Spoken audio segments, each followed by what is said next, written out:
We are now joined by Patience DeRue, a local historian with the Van Buren County Historical Society. You all have a really fun event coming up at the beginning of August, talking about a murder mystery all the way back in the early 1900s. We know that we've got a lot of true crime buffs now. People love a good murder mystery. Tell us about the event that's coming up August 3rd, right, Patience? Yes, August 3rd, this Sunday. It's going to take place at the Lawrence Township Hall. That's 411 North Pawpaw Street in Lawrence, Michigan. So even though the Historical Society kind of runs the Van Buren County Museum, which I'm inside of at the moment, that's in Hartford, we're going to do the event at the Township Hall in Lawrence. But it's going to be super exciting. It's one that kind of grabs people's interest. Some people know about it, some people know details, or if they live in Lawrence, they've maybe heard stories. So it's going to be fun to kind of dig into the details of it. First, if you could, Patience, tell me about the Van Buren County Historical Society. What is it that you all do? Yeah, so the Van Buren County Historical Society is an all volunteer organization. They formed in the 50s, but the museum, as we run it as volunteers, has been open since 1974. So we just kind of hit our 50th year mark last year. So we meet monthly, but we do events in the community. We try to keep the museum up and running. That's our big thing because it's an old 1884 poorhouse building, the county poorhouse building. So just having it open as a museum is our main goal. But we just kind of preserve history. We have archives, but we do events and things like that too. Wow, really cool to hear that this is all something that's run by volunteers. When we're talking about really important work, I want to talk about the importance of preserving these types of things. But first, let's get to the meat of this. I want to hear about the Dr. Six families. That's what this murder mystery is all about. Kind of give us the run of what this story was about and why we're still talking about them today. Okay, yeah. So Dr. Six was a really well-respected member of the Lawrence community. So in Van Buren County, really well known as a physician. He came here right from med school and started his practice in 1897. So by 1913, when all of this is taking place, really well established, a member of the community, really well liked in all aspects. And he and his wife married a girl from Lawrence. He was from northern Indiana, but he settled here and married Bernice McCollum in 1898. So they had a daughter in 1902. So their small little family of Arthur, Bernice, and Dorothy, really well liked by everyone. Dorothy, sweet little girl, everyone loves her. So 1913, Dorothy is 10. They've been married for like 13 years. Yeah, and then all of a sudden in February of 1913, February 6th, there's a fire at the Dr. Six home, and he's out on a call. It's really early in the morning. And by the time he comes back, the house has already been engulfed in flames. He comes to find his wife and daughter over at the neighbor's house because they've been rescued from the burning home. But his wife has already passed by the time he gets back from this visit to a patient. And his daughter's there, but unconscious, and she shortly passes.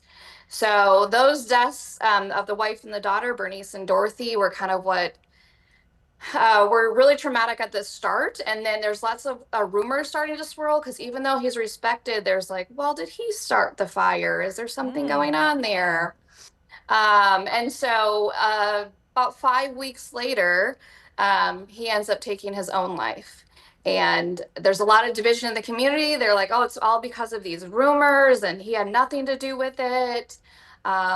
So yeah, it gets a lot of hype at the time, and it's still kind of not forgotten now. Wow, what a juicy story. Even for 1913, I'm sure that's why people are still so fascinated now. Can you speak to, how rare or common it was at that time for there to be talk of possible murder or this type of scandal in a town in 1913?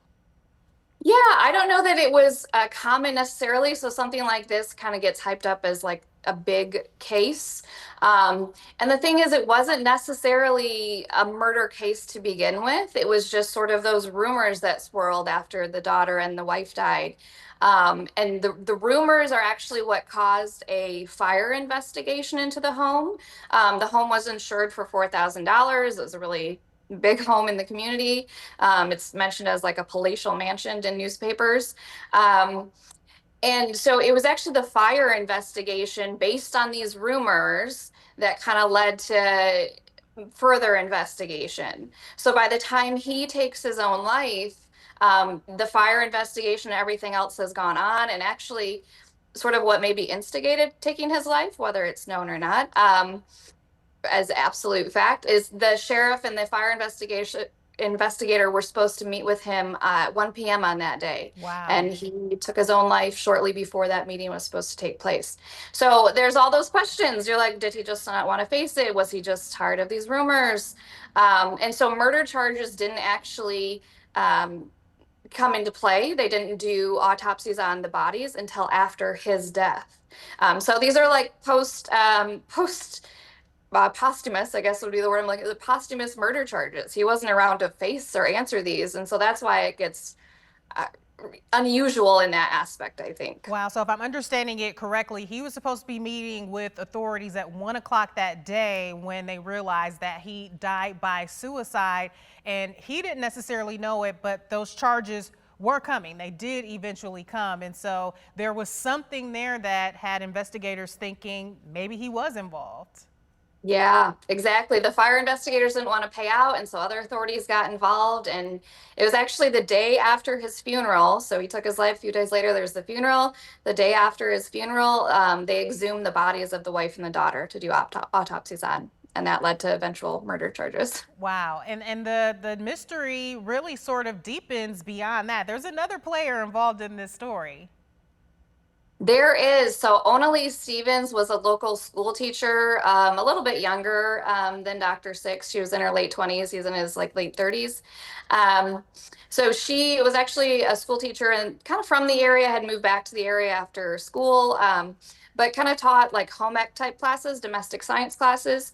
And it didn't come out until after all of this and when this dug in that very likely, and according to her later confession, she had a little relationship on the side with Dr. Six in the fall of 1912. So months, just a few months before all of this tragedy happened. So yeah, she's an extra player in the story. Yeah, and really all of the puzzle pieces that make such a fascinating murder mystery. Even today, you've got a prominent family, you've got a love affair, you've got multiple deaths. Surely a story that's drawing in a lot of interest. So the chat that's coming up with the Van Buren County Historical Society, how can people get in on that and what can they expect from that chat? Yeah, so it's a free event. They just have to show up. It starts at 2 p.m. at the Lawrence Township Hall. So we'll be just set up as kind of like an hour-long talk as it's scheduled. So I and maybe one or two other people, depending on who all is able to actually show up, but for sure, two of us from the Historical Society will be presenting this. So we'll have slides of like a lot of pictures of the Six family and then some other relevant places, buildings, and so forth. So yeah, they can come and see that, hear about it. We'll have info into like the different aspects of it, the poison that was suggested, the autopsy report, things of that nature. So just it's free to come. We'd love for you just to show up at 2 p.m. Excellent. Well, outside of it just being a juicy, salacious story, I want to go back to the importance of the work that you all are doing, not just surrounding the Dr. Six murders per se, but just in preserving the history of this area. Talk about why that is important and how it continues to benefit the community that you all are making sure these stories are not forgotten. Yeah, absolutely. So one of the goals of the society when they formed in 1956 was just to have a place to preserve the history. And so that's been an ongoing thing where people have heard about us and it's just picked up since then and never stopped as far as people donating items, whether they be documents or physical items. Our museum building itself is where we house everything that we have. And so the building has 44 rooms. All those rooms, with maybe one or two exceptions that are still being worked on for exhibits, are filled with items, anywhere from like kind of a general store setup to like a millinery shop or just all kinds of things that kind of interpret the building and just the history of the area. But the archives is a great source too. A lot of that is just documentation. So we welcome people to come in and do some of their own research. We have things boxed in archives, maybe related to just the town or schools, all within the county. So we focus on Van Buren County, but there's so much history to see or to dig into if you want to research. All right, such important work, Patience. I really appreciate your time. I think it's a really fascinating conversation you all are planning to have coming up August 3rd. We'll be sure to put all of those details on our website, 13onyourside.com. Thanks again, Patience. Thank you so much.